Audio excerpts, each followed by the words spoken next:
Good noon students.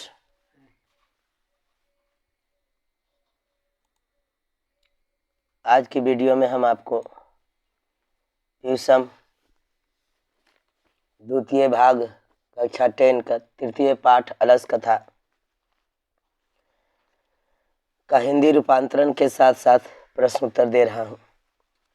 केवल इस कहानी को ध्यानपूर्वक सुने और समझें।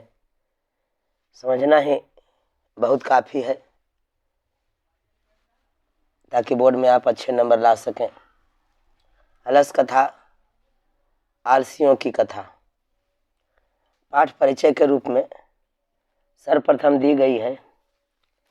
अयम पाठ विद्यापति कृतस्य कथा ग्रंथस्य पुरुष परिच्छेति नामकस्य अंश विशेषो वर्तते। यह पाठ विद्यापति द्वारा रचित पुरुष परीक्षा नामक ग्रंथ से लिया गया है। यहाँ से सवाल निकल रहा है, अलस कथा पाठ के रचयिता कौन है? विद्यापति। किस ग्रंथ से लिया गया है? पुरुष परीक्षा से। पुरुष परीक्षा सरल संस्कृत भाषायाम कथा रूपेण विभिन्नानां मानव गुणानां महत्वं वर्णयति दोषानां च निराकरणाय शिक्षां ददाति। पुरुष परीक्षा जो ग्रंथ है यह हमें मानव के गुणों के महत्व, मानव में जो विभिन्न प्रकार के गुण पाए जाते हैं उनके महत्व का वर्णन किया गया है। दोष के निवारण निराकरण के बारे में शिक्षा दी गई है। विद्यापति लोकप्रिय मैथिली कवि आसित। विद्यापति एक लोकप्रिय मैथिल कवि हैं। इन्हें मैथिल कोकिल भी कहा जाता है। चलिए यहाँ से भी 1 नंबर का क्वेश्चन है, विद्यापति कैसे कवि हैं? मैथिली कवि हैं। मैथिल कोकिल किन्हें कहा जाता है? विद्यापति को। अपि च बहुनां संस्कृत ग्रंथानां निर्मातापि विद्यापतिरासीत् इति तस्य विशिष्टता संस्कृत विषयो अपि प्रभुता अस्ति। इनके द्वारा संस्कृत ग्रंथ जो विद्यापति द्वारा संस्कृत ग्रंथ में जो कहानियाँ लिखी गई है वह संस्कृत विषय में विशिष्ट स्थान रखता है। प्रस्तुते पाठे आलस्य नामकस्य दोषस्य निरूपेण व्यंगात्मिका कथा प्रस्तुता विद्यते। प्रस्तुत पाठ में व्यंग किया गया है 4 आलसियों को। झूठी मूठी कहानी है लेकिन इस कहानी से हमें एक शिक्षा मिलती है, उसी के बारे में, उसके दोष के निवारण। नीतिकारों का जो कहना है कि आलस्य रिपु है, दुश्मन है मनुष्य का। आलस्यम ही मनुष्य नाम शरीरस्थो महारिपु। नीतिकार लोग कहते हैं आलस्य ही मनुष्य के शरीर का सबसे बड़ा दुश्मन है। उसी पर्पस से यह कहानी बनाई गई है। मैंने जितना संस्कृत पढ़ा, एक कथा परिचय, एक जो आपका अलस कथा है उसके बारे में जो दी गई है पाठ परिचय, उसका मैंने हिंदी रूपांतरण भी नीचे लिख दिया हूँ, मैं पहले कर चुका। आइए अब हम लोग कहानी की ओर बढ़ते हैं। आसीत मिथिलायाम वीरेश्वरो नाम मंत्री। यहाँ से कहानी शुरू होती है कि मिथिला में वीरेश्वर नामक एक मंत्री थे। वीरेश्वर कौन थे? एक मंत्री थे। कहाँ के? मिथिला के, जो बिहार प्रांत के दरभंगा जिले में मिथिला है। सच स्वभावाद दानशील कारुणिकस्य सर्वेभ्यो दुर्गतेभ्यो नाभ्यस्य प्रत्यमिच्छा भोजनम दाप्यति। वे कैसे स्वभाव के थे? दानशील थे, कारुणिक विचार के थे, यानी करुणामयी थे, लोगों पर दया दिखाने वाले थे, दान करने वाले थे, दानशील थे। और वैसे लोगों जिन्हें कमी थी, गरीब थे, किसी प्रकार काम करने में असमर्थ थे, चाहे वह आलसी क्यों न हो, उन्हें वे इच्छा पूर्वक भोजन प्रदान करते थे, दान स्वरूप दिया करते थे, और साथ ही साथ अन्न और वस्त्र भी प्रदान करते थे। अन्न और वस्त्र भी दाप्यति प्रदान करते थे। इस सेंटेंस का यह हिंदी अनुवाद मैं लिख दिया हूँ। श्लोक में क्या दिया गया है सोच समझे। निर्गतीनाम च सर्वेषां मलसः प्रथमो मतः किंचिन मत क्षमते कृतु जाठरेनापि वहिन्ना। दुखी मनुष्यों में पहला स्थान आलसियों का होता है। जो दुखी होते हैं कैसे लोग होते हैं? आलसी लोग ही होते हैं। अगर हम कर्म करें, आलस को भगाएं तो मेरी सारी इच्छाएं पूरी हो सकती है। इनका मुख्य सिद्धांत भूखे रहना अच्छा है लेकिन कोई काम नहीं करना है। आलसी लोगों का क्या कहना है कि हम भूखे रह जाएंगे, भूखे मर जाएंगे, लेकिन हम काम नहीं करेंगे। अर्थात आलसी लोग पेट की आग सह लेते हैं किंतु परिश्रम करना नहीं चाहते। जठराग्नि पेट की आग को कही गई है। पेट की आग को सहन कर लेते हैं लेकिन वह कोई भी कार्य करना पसंद नहीं करते हैं। यह श्लोक का यह हिंदी रूपांतरण हो गई, अर्थ हो गई। आगे बढ़िए। तत्वल्स पुरुषानाम त्रष्टे लाभम श्रुत्वा बहवस्तुंद परिमृजा तत्र वर्तुल्य बभू यतः। इसके बाद आलसी व्यक्ति को वहाँ खूब धन लाभ सुनकर बहुत से तुंद बढ़े हुए लोग भी जमा हो गए। यह सुनकर मिथिला में कि मिथिला नरेश जो हैं, जिनका नाम वीरेश्वर है, वे वैसे लोगों को धन, वस्त्र और भोजन प्रदान करते हैं जिन्हें भोजन और वस्त्र स्वतः यानी स्वयं नहीं पूर्ति कर पाते हैं। ऐसा सुनकर आलसी लोग वहाँ जमा हो गए। फिर से श्लोक दिया गया है। अस्थिति सौकर्य मूला ही सर्वेषाम मपि सहते सजाति नाम सुखम दृष्टवा के न धावंती जंतवा। अतः अर्थात क्या है उसका अर्थ? सुविधाजनक स्थिति को देखकर सभी लोग उसे प्राप्त करना चाहते हैं। कौन ऐसा जीव है जो अपने जाति का सुख देखकर नहीं दौड़ता? अर्थात सभी कोई अपने जाति का सुख देखकर आकृष्ट होते ही हैं। जहाँ हमें सुख मिलेगा वहाँ तो हम जाएंगे ही।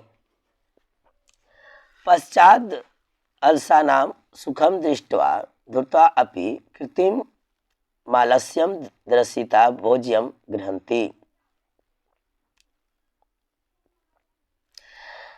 ऐसा सुनकर आलसी लोग सुख को देखकर धूर्त भी, वैसे लोग जो आलसी हैं नहीं, काम कर लेते हैं, अपने जीविकोपार्जन कर लेते हैं, परंतु यह सुनकर यानी धूर्त लोग बनावटी आलसी थे, खुद को एक आलसी बनाकर वीरेश्वर के दरबार में पहुंच गए। वैसे दरबार में जहां उन्होंने एक अलसशाला बना रखी थी, उन लोगों को रहने के लिए आवास भी प्रदान करते थे कि तुम यहीं रहो, खाओ, वस्त्र भी प्रदान करते थे। वहाँ चले गए, आराम से भोजन करने लगे, कपड़े मिलते ही थे। इसी बीच आलसियों पर अधिक खर्च देखकर राजपुरुषों के द्वारा, वीरेश्वर के जो भी सहयोगी थे उनके द्वारा यह विचार किया गया कि बुद्धि से हीन पर दया करके स्वामी द्वारा केवल आलसियों को वस्तुएं दी जाती है। कपट से आलस्यहीन भी वस्तुएं पाते हैं, क्योंकि धूर्त लोग थे, वे तो आलसी थे नहीं, और कपटी से, कपट से, छल से वे भी वस्तुएं प्राप्त कर रहे हैं, जिससे कोष में, वीरेश्वर जी के कोष में धन की कमी होती देख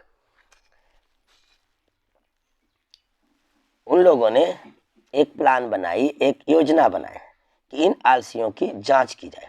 ऐसा विचार कर सोए अवस्था में आलसियों के घर में आग लगाकर जांच करें, ऐसा उन लोगों ने एक प्लान बनाया, योजना बनाया।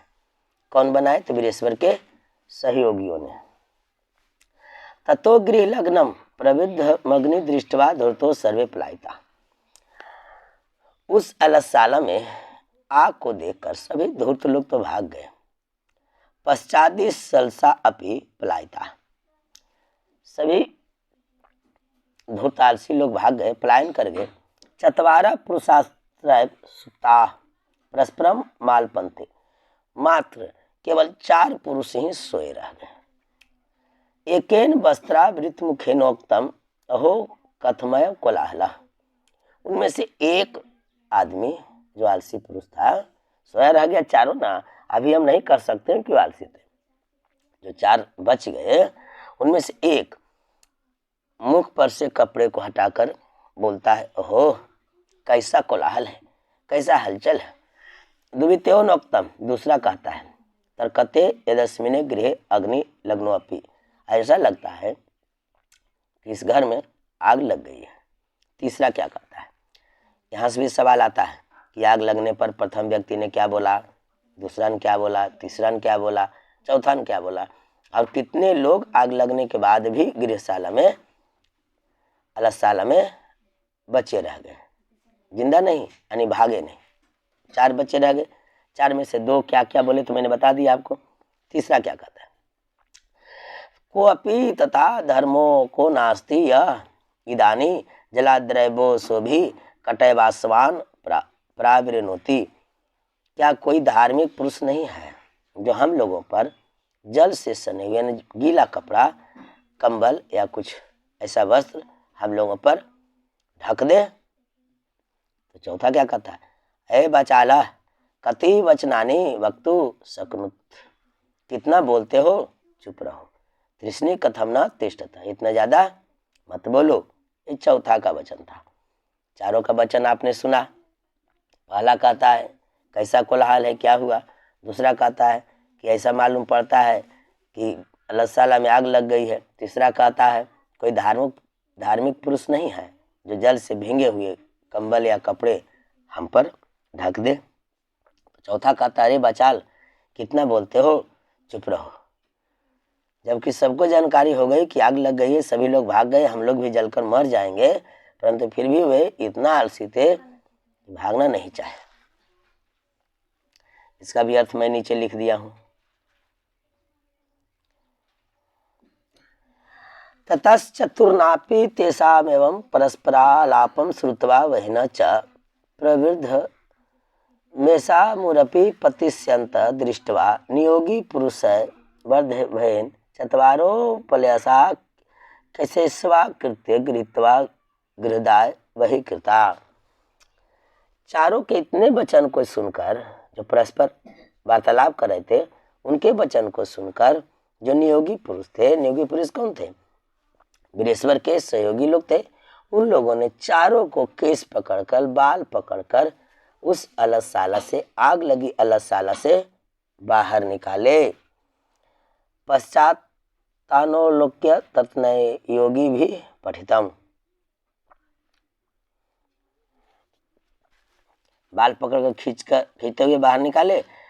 इस प्रकार देखकर योगी पुरुष द्वारा क्या कहा गया, वो आ गया श्लोक में। देखिए क्या कहा गया, श्लोक है, पतिरेव गति स्त्रीणाम बालानाम जननी गति, स्त्रियों की रक्षा पति से होती है, बाल माने बच्चे, बच्चों की रक्षा माँ से होती है, लेकिन आलसियों की रक्षा दयावान पुरुष से होती है। उसके अलावा संसार में और कोई उन्हें बचा नहीं सकता।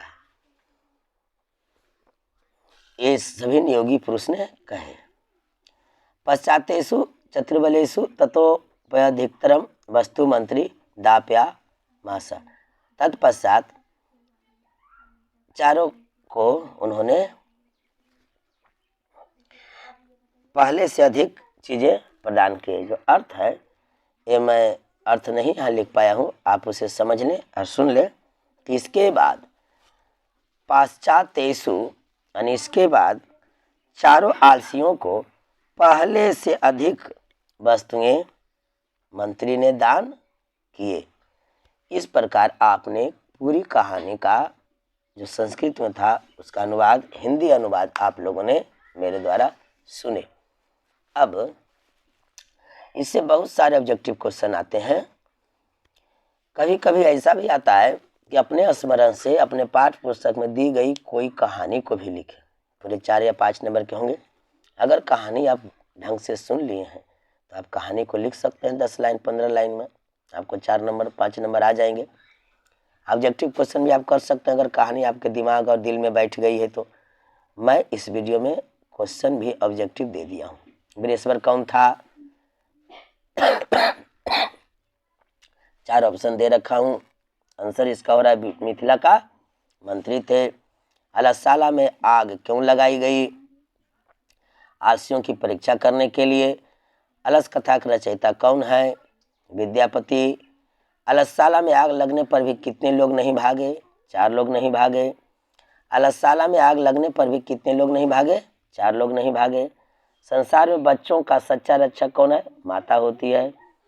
घर में लगी आग को देखकर कौन लोग पलायन कर गए? धूर्त लोग भाग गए। चारों आलसियों को कैसे बाहर निकाला गया? केस पकड़कर। बनावटी आलस्य दिखाकर कौन भोजन ग्रहण करते थे? धूर्त लोग।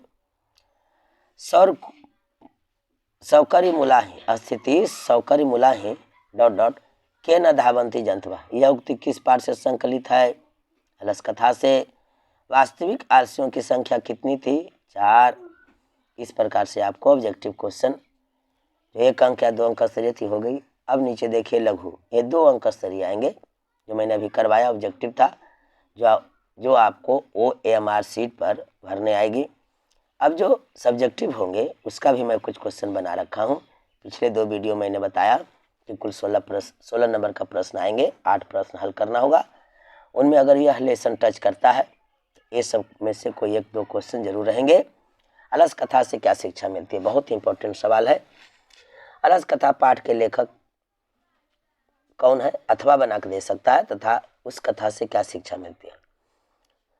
ये दोनों क्वेश्चन का हल एक ही होगा। मैथिली कवि विद्यापति रचित अलस कथा में आलसियों के माध्यम से शिक्षा दी गई है कि उनका भरण पोषण कर्मशील अर्थात दयावानों के बिना संभव नहीं है। आलसी काम नहीं करते, ऐसी स्थिति में कोई दयावान ही उनकी व्यवस्था कर सकता है, उनका भरण पोषण कर सकता है, उनके जीविकोपार्जन का जिम्मा ले सकता है। इस प्रकार आत्मनिर्भर न होकर वे दूसरों पर निर्भर हो जाते हैं। आलस एक शत्रु है, उसे त्याग देना चाहिए। मैंने अभी आपको एक श्लोक कहा, आलस्यम ही मनुष्य नाम शरीरस्थ महारिपु। आलस्य मनुष्य के शरीर का सबसे बड़ा दुश्मन होता है, अर्थात इसे त्यागना ही उचित है। अलससाला के कर्मियों ने आलसियों की परीक्षा क्यों ली? अलससाला में बहुत सारे बनावटी आलसी भोजन ग्रहण करने और अन्न वस्त्र प्राप्त करने लगे थे, जिससे अलससाला का खर्च बढ़ गया था। अधिक खर्च को देखकर ही वहां के कर्मियों ने आलसियों की परीक्षा ली कि क्या इतना सचमुच में आलसी लोग हैं। क्वेश्चन 3, अलससाला के कर्मियों ने आलसियों को आग से कैसे और क्यों निकाला? अलससाला में बनावटी आलस ग्रहण कर लोग अन्न और वस्त्र ग्रहण करने लगे। तब वहां के कर्मियों ने अलससाला में आग लगा दिया। वहां लगे आग को देखकर कृत्रिम आलसी भाग गए, जो धूर्त लोग थे भाग गए, लेकिन 4 आलसी वहीं सोए रह गए। शोरगुल के बाद चारों आलसी सोए अवस्था में बातचीत कर रहे थे। वहां के कर्मियों ने सोचा कि अगर इन्हें नहीं निकाला जाएगा तो ये जल जाएंगे और मर जाएंगे। इसलिए अलससाला के कर्मियों ने चारों आलसियों को उनके बाल पकड़कर बाहर निकाला और उन कर्मियों को यह मालूम हो गया था कि यही 4 ही असली आलसी हैं, ये मर जाएंगे लेकिन भागेंगे नहीं। क्वेश्चन नंबर 4, अलससाला में आग लगने पर क्या हुआ? अलससाला में आग लगने पर सभी धूर्त आलसी तथा कृत्रिम आलसी वाले भाग गए, लेकिन 4 आलसी सोए हुए रह गए और आपस में बातें कर रहे थे। फैली आग को देखकर नियोगी पुरुष को दया आ गया। उन लोगों ने सोचा कि अगर इन्हें नहीं निकाला जाएगा तो जल जाएंगे। तब उन लोगों ने चारों आलसियों को बाल पकड़कर खींचते हुए बाहर निकाला। मिथिला राज्य का मंत्री कौन था? उन्होंने कृत्रिम आलसी की परीक्षा कैसे ली तथा अग्नि लग्न घर देखकर कितने आलसी बच गए? मिथिला का मंत्री वीरेश्वर था। उन्होंने घर में आग लगाकर कृत्रिम आलसी की परीक्षा ली। अग्नि लग्न घर देखकर 4 आलसी बच गए। विद्यापति कौन थे? उन्होंने किस ग्रंथ की रचना की? पठित पाठ के आधार पर लिखे। विद्यापति एक महान मैथिल कवि और लेखक थे। इन्होंने पुरुष परीक्षा नामक ग्रंथ की रचना की। संस्कृत भाषा में लिखित पुरुष परीक्षा में कथा रूप में अनेक मानवीय गुणों के महत्व का वर्णन है तथा दोष के निराकरण के लिए शिक्षा दी गई है। विद्यापति लोकप्रिय मैथिल कवि थे। ये संस्कृत ग्रंथों के रचयिता भी थे। उनकी ख्याति मैथिली विषयों के साथ साथ संस्कृत विषयों में अधिक थी।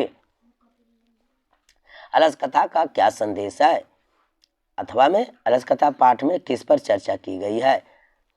आलस एक महान रोग है। अलस कथा का यही संदेश है कि आलस एक महान रोग है। जीवन में विकास के लिए व्यक्ति का कर्मठ होना अति आवश्यक है। आलस शरीर में रहने वाला महान शत्रु है, जिससे अपना, परिवार का और समाज का विनाश अवश्य ही होता है। अर्थात आलस्य को त्याग देना चाहिए। किनकी क्या क्या गतियां हैं, पठित पाठ के आधार पर स्पष्ट करें। जो सबसे लास्ट श्लोक में दी गई है, गति को विद्यापति रचित पाठ अलस कथा में व्याख्या किया गया है। स्त्री, पुरुष एवं बच्चों की गतियां अलग अलग है। स्त्रियों की गति पति है, बच्चों की गति माँ है, आलसियों की गति कारुणिक यानी दयालु पुरुष है, और आलसियों की जीवन वृत्ति दयालुओं पर ही निर्भर करती है। अलस कथा पाठ का 5 वाक्यों में परिचय दे। कभी कभी ऐसा भी देता है, पूरी कहानी अगर आप जानते हैं तो 5 वाक्यों में उसे आप संक्षेप में वर्णन कर सकते हैं। यह पाठ विद्यापति द्वारा रचित, यह पाठ मतलब अलस कथा पाठ विद्यापति द्वारा रचित पुरुष परीक्षा नामक कथा ग्रंथ से संकलित है। यह एक उपदेशात्मक लघु कथा है। छोटी कथा है लेकिन उपदेश दे रही है। विद्यापति ने मैथिली, अवहट तथा संस्कृत तीनों भाषाओं में ग्रंथ की रचना की। पुरुष परीक्षा में धर्म, अर्थ, काम इत्यादि विषयों से संबद्ध अनेक मनोरंजक कथाएं दी गई है। अलस कथा में आलस्य के निवारण की प्रेरणा भी दी गई है। इस पाठ से संसार की विभिन्न गतिविधि का भी परिचय मिलता है। इस संसार में कुछ कारुणिक पुरुष भी हैं, दयावान पुरुष भी हैं, कुछ लोग आलसी भी हैं, कुछ लोग धूर्त भी हैं। अलसशाला के कर्मचारियों ने आलसियों की परीक्षा क्यों और कैसे ली। अलसशाला में आलसियों की सुख सुविधाओं को देखकर कम आलसी लोग यानी धूर्त लोग, कृत्रिम आलसी लोगों की भीड़ इकट्ठा हो गई। बड़े बड़े तोंद वाले लोग भी बनावटी आलस्य ग्रहण कर भोजन और वस्त्र ग्रहण करने लगे, जिससे अलसशाला का खर्च बेवजह बढ़ गया। अतः अलसशाला के व्यर्थ खर्च को रोकने तथा सही आलसियों की पहचान के लिए अलसशाला में आग लगाई गई, जिससे नकली आलसी भाग खड़े हुए और असली आलसी की पहचान की जा सकी।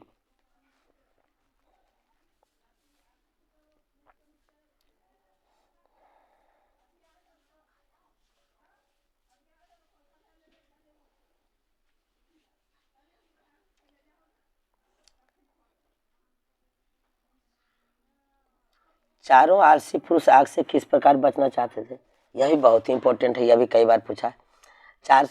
चारों आलसी पुरुष आग लगने पर भी घर से नहीं भागे।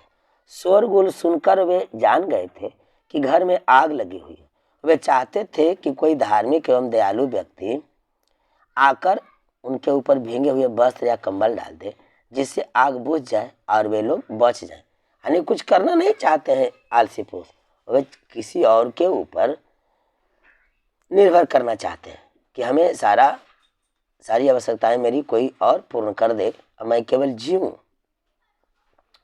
आलसी व्यक्ति आग से बचने के लिए भी नहीं भाग सके, इसलिए नियोगी पुरुष ने उनकी प्राण रक्षा के लिए उन्हें घर से बाहर निकाला। किस प्रकार निकाला? उनकी बाल को पकड़कर। अलस कथा का पूरा सारांश यानी पूरी कहानी आपको लिख देनी है। मिथिला में बृहस्पति नामक मंत्री थे। वह स्वभाव से दानशील और दयावान थे। वह अनाथों निर्धनों को प्रतिदिन भोजन देते थे। इससे आलसी भी लाभान्वित होते थे। आलसियों को इच्छित लाभ की प्राप्ति को जानकर बहुत से बनावटी लोग भी, धूर्त लोग भी उनके अलसशाला में रहने लगे। खर्च को बढ़ते हुए देखकर बृहस्पति के सहयोगियों ने देखा कि क्या सही मायने में इतने लोग आलसी पुरुष हैं। उनकी परीक्षा लेना चाहे, वे अलसशाला में आग लगा दिए। सभी धूर्त बनावटी आलसी लोग भाग खड़े हुए, लेकिन 4 पुरुष बच गए।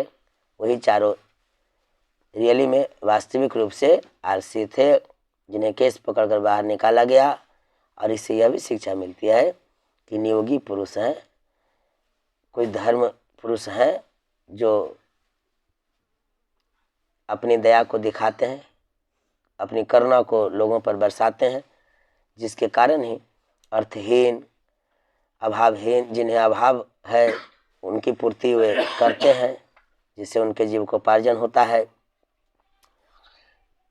इस प्रकार से आप पूरी कहानी का सारांश लिख सकते हैं। पूरी कहानी सुन लिए तो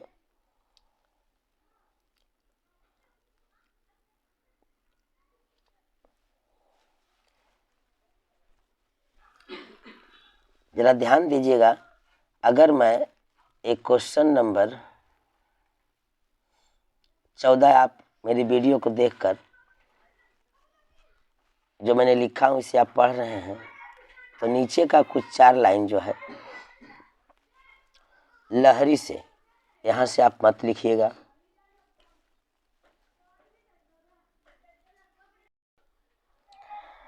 जो आप देख पा रहे हैं अंतिम में कि इसके बाद उन चारों आलसियों को पहले से अधिक चीजें मंत्री देने लगे। यहीं तक अंतिम कीजिएगा। यहाँ से मैं कुछ गलती से मिस हो गया है और नेक्स्ट लेसन का आंसर यहाँ टाइप हो गई है मेरे द्वारा। इस चीज को आपको नहीं लिखना है। संस्कृत साहित्य पाठ कहा गया, आपको इतना ही लिखना है इसका आंसर।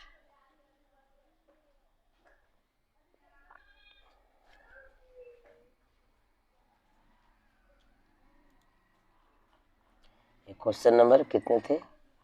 14 का सारांश लिखें। तो सारांश आपको सिर्फ यहीं तक लिखनी है। इसके बाद उन चारों आलसियों को पहले से अधिक चीजें मंत्री देने लगे, यहीं तक लिखना है आपको, यहाँ से नहीं लिखनी है।